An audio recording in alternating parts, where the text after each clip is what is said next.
This is the brand new HyperX Omen 15. And your first thoughts are probably, HyperX makes laptops? Well, HP bought HyperX and now they're just using the HyperX name instead of the HP branding.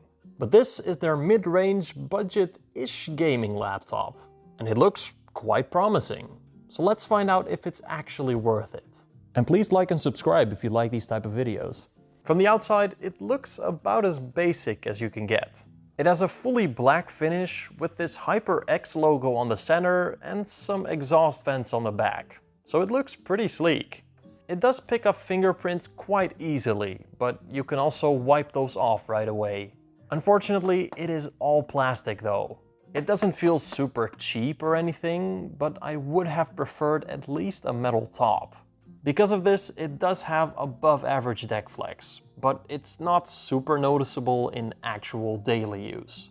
It's definitely pretty thick, which is to be expected for a gaming laptop, but it's also a little heavy. But again, nothing too extreme for a gaming machine.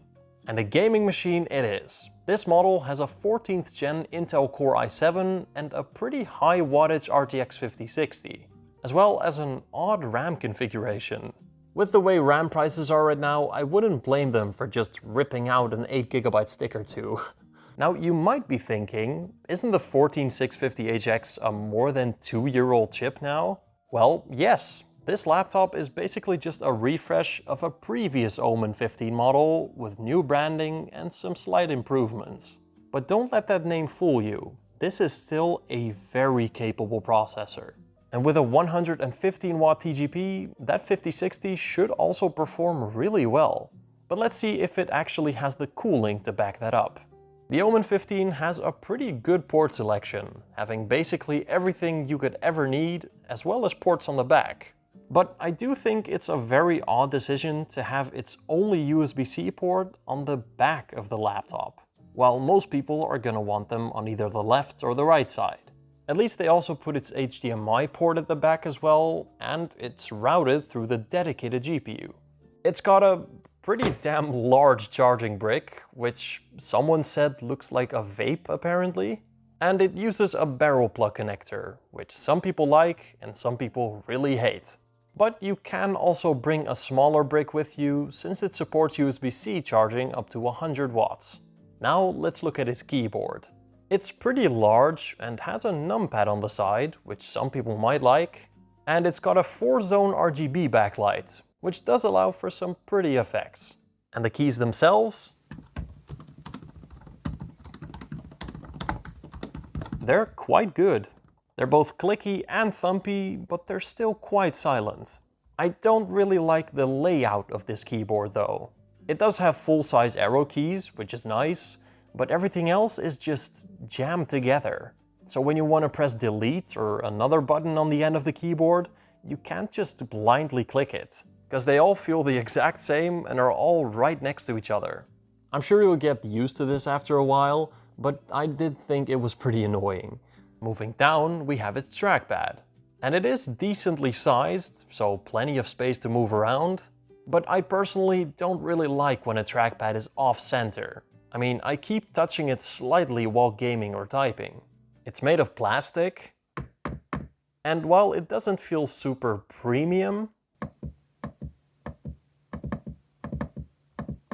it is very tactile, and you don't need much force to press it down. So it's actually really nice and comfortable to use. Moving up, we have its display. And these are actually really good specifications all around. It's got an IPS panel, so you've got nice looking colors with 100% coverage of sRGB. And while you can see some backlight bleeding in very dark rooms, it's not really an issue during normal use. It has a nice high resolution, so you're never gonna see any pixels, and a very high refresh rate of 180 Hz. And it also goes up to 500 nits of brightness, which is plenty bright even for some outside use. It does have a matte coating, so reflections aren't really gonna be an issue, but a matte coating does mean it has quite a bit of glare, so darker scenes might look less crisp. Its display hinge doesn't go back super far, unfortunately, but it does feel sturdy and it doesn't really wobble at all. I know the HP meme has been going on for a while now, but they've actually made some pretty nice hinges these past 2 years. So far, everything seems great, right? Well, let's talk about every gaming laptop's worst enemy, their speakers.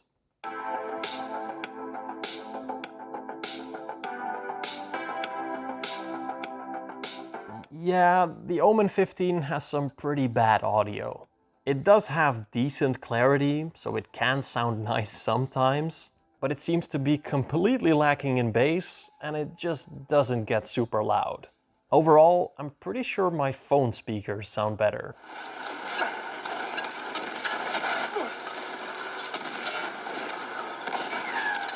The microphone isn't anything special. I mean, you can understand what I'm saying, but it doesn't sound great. The webcam, on the other hand, actually looks really good. It's got nice colors and great clarity. But I really want to talk about one thing I absolutely hate about this laptop, the Omen Gaming Hub. This is the application where you can customize performance profiles and set its fan curves. But holy moly is it ever filled with bloat. It is almost completely riddled with advertisements and them trying to sell you stuff. Hell, by default, it actually straight up gives you ads in your notification bar. And don't even get me started with HP's obsession with AI slop. It is literally around every corner. Once you actually get to the important stuff, it's alright, but it's so unnecessarily bloated. Luckily, you can just fully ignore this app and only use the overlay to switch performance profiles. But guys, it's just a little ridiculous. Other brands aren't the best at this either, but HP is by far the worst here. But let's get to the most important part about any gaming laptop, its performance. It's got an almost full wattage laptop 5060 and a pretty beefy processor. So how fast is it? Well, in Cinebench R23, that 2-year-old i7 is actually very impressive. It doesn't beat the thickest gaming laptops with a newer Ultra 7 or Ultra 9 obviously, but it's definitely fast. And in 3D Mark TimeSpy, that RTX 5060 also performs really well. It's actually one of the fastest 5060s I've tested in a laptop so far. So at least in benchmarks, it does great. But benchmarks don't always tell you the entire story. Because in a laptop, the CPU and GPU both have a shared power envelope. So when they're both being used, they have to fight for that power. And the best way to test that is by gaming. So let's see how this thing performs in some actual games.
What did you do, man? No!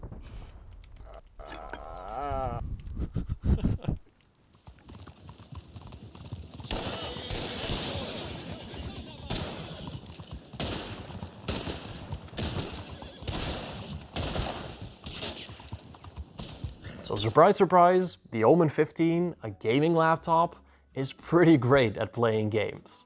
If you want the highest frame rate to reach that panel refresh rate of 180 FPS, you might need to turn down the resolution a bit, but even at its native resolution, it handles every game, both CPU and GPU intensive, perfectly fine. But does that RTX 5060 actually reach its advertised wattages? Well, yes, it does keep 10 to 15 watts available for that dynamic boost, But in GPU-intensive games like Cyberpunk, it hovers around 100 to 105 watts most of the time, which is great. So conclusion, the Omen 15 is definitely not power limited, and with a beefy processor as well, it'll handle basically every game or application you throw at it. But performance means nothing if it runs too hot. So what are this thing's temperatures like? Well, it's actually cooled really well. Its CPU never really goes above 87 degrees Celsius, and its GPU never goes above 84 degrees. So they're both not even close to their thermal limits. So its cooling system can absolutely handle its parts, but does that also make it loud?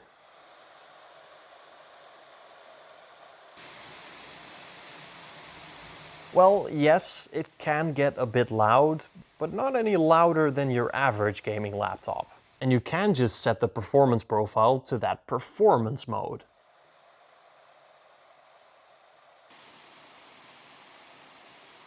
It'll maybe give you like 5% less FPS, but it's also a whole lot quieter. But let's get to another weak point of most gaming laptops, its battery life.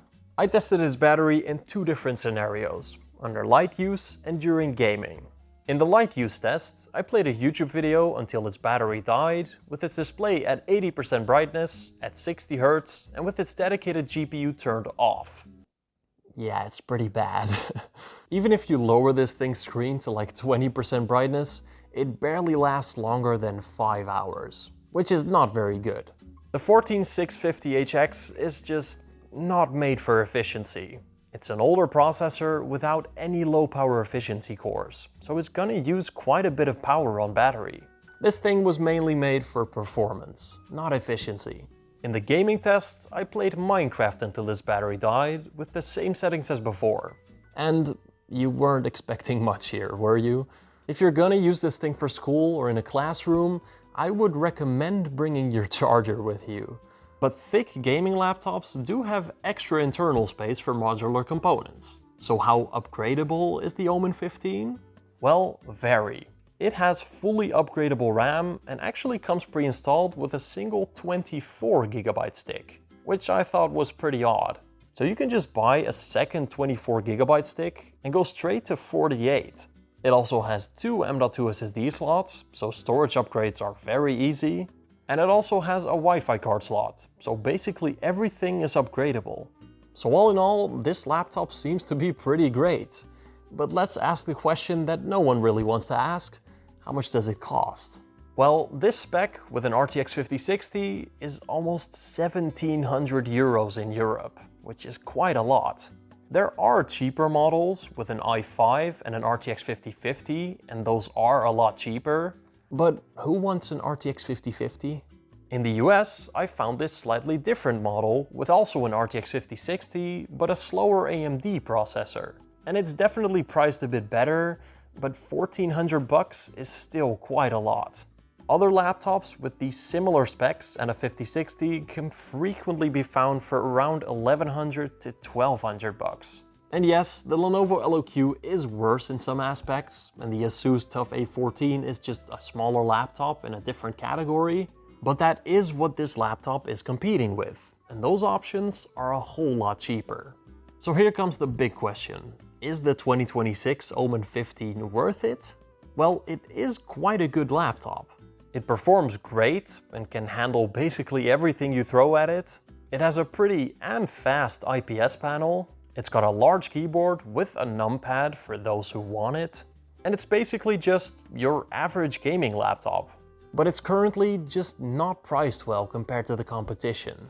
I mean, at almost 1700 bucks in Europe, it is almost the same price as some RTX 5070 Ti laptops.